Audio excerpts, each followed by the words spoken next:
This Void Knight joins the fray with Rive, engaging in melee combat and slashing enemies to pieces, while the Echoes finish anything left standing. This build has received major updates and now focuses on dealing void damage instead of physical. Welcome to the Maxroll channel, I'm your host Volca, and this is my Rive Void Knight guide for last Epoch, cycle 1.1.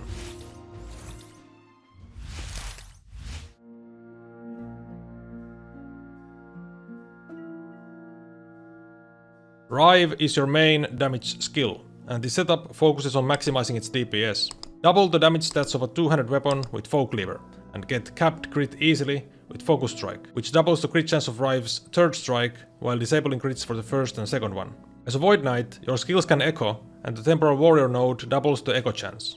Void Cleave is your movement skill thanks to the Gravity's Edge node. It provides amazing mobility and speed for the build. Reduce its cooldown with Dark Pathway and get an additional charge with Nether Charge. Anomaly provides powerful buffs with Time Bubble, such as crit chance, attack speed and Void Shred.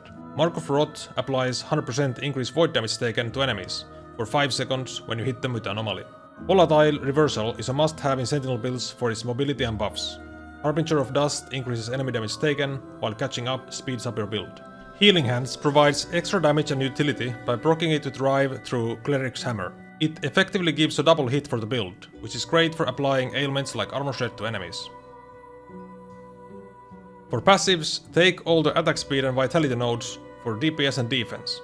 With the new Void Knight Mastery bonus, you get more melee void damage based on your vitality.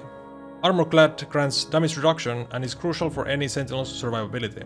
Eternal Form provides a huge amount of health and is an insane booster tankiness. It makes vitality even better for this build. Boost your DPS and max out your echo chance with Echoing Strikes, Time Legion and Avatar of Regret. Void Corruption grants extra crit multiplier for almost no investment. Lastly, maximize your movement speed with the Dread passive. When gearing, look for items with vitality, strength and as much health as possible. Maximize your melee attack speed and cap your crit avoidance. Get as much flat void damage as you can. Increased area is also a useful stat for better AoE clear.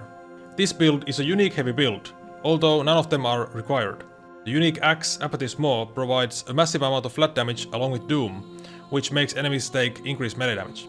This axe is the most important unique in the build. You can farm it from the Shade of Orbus. Peak of the Mountain allows you to reach 100% crit chance when combined with the Focus Strike node in Rive. This item disables Leech for critical strikes, but with this node, your first and second strike cannot crit, so they will still leech. Dark Stride are amazing boots to make this build insanely fast. They grant increased movement speed based on your added void damage. Thanks to this item and all the other sources of move speed, this build can reach 150% movement speed and beyond. Overall, the Rive Void Knight is an amazing melee build with high damage, crazy mobility and solid tankiness. The only real drawback of the build is that it's melee, and as such, the AoE is limited. You can find the full written guide on maxroll.gg, and we hope you enjoy it.